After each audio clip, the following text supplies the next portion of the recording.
Moghbazar flyover থেকে cocktail নিক্ষেপ, নিহত এক।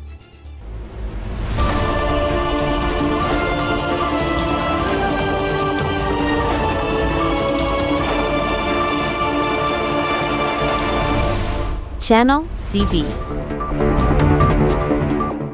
রাজধানীর মগবাজার এলাকায় ককটেল বিস্ফোরণে একজন নিহত হয়েছেন। বুধবার সন্ধ্যা ৭টার দিকে মগবাজার দিলু রোড সংলগ্ন নিউ ইস্কাটন রোডে ঘটনা ঘটে। হাতিরঝিল থানার পরিদর্শক অপারেশন মোহাম্মদ মহিউদ্দিন এ তথ্য নিশ্চিত করেছেন। তিনি জানান, ফ্লাইওভার থেকে ককটেল ছোড়া হয়েছে। এতে নিচে চা দোকানে থাকা একজন নিহত হয়েছেন। নিহতের নাম সিয়াম মজুমদার বলে জানান তিনি ঘটনাস্থলেই মারা যান বলে জানিয়েছে পুলিশ। পুলিশ ও নিহতের সহকর্মীরা জানিয়েছেন, সিয়াম ওই এলাকায় মোটর মেকানিকের কাজ করতেন।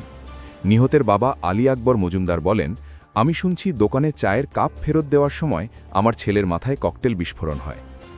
ডিএমপি তেজগাঁও বিভাগের উপকমিশনার ইবনে মিজান বলেন, আমরা দেখতে পেয়েছি ঘটনাস্থলে ফ্লাইওভারের একটি বড় অংশের আলো বন্ধ ছিল, বিশেষ করে যেখান থেকে বোমাটি নিক্ষেপ করা হয়েছিল সেখানে কোনো সিসিটিভি ক্যামেরা নেই।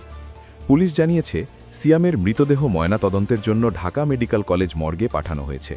হাতিরঝিল থানার উপপরিদর্শক সাইদুর রহমান জানান, রাত 8:30টার দিকে মৃতদেহ হাসপাতালে নেওয়া হয়েছে। নিহত সিয়ামের গ্রামের বাড়ি খুলনার দিঘলিয়া উপজেলায়। নিহতের সহকর্মী ওয়াহিদুল হাওলাদার বলেন, সিয়াম সন্ধ্যা 6:30টার দিকে চা খেতে বেরিয়েছিলেন। প্রায় আধ ঘণ্টা পর তার মৃত্যুর খবর জানতে পারি। ঘটনার সঙ্গে জড়িতদের শনাক্ত করতে আশপাশের সিসিটিভি ফুটেজ সংগ্রহ ও বিশ্লেষণের কাজ চলছে। তদন্ত শেষে বিস্তারিত তথ্য জানানো হবে। Subscribe now for daily news and updates.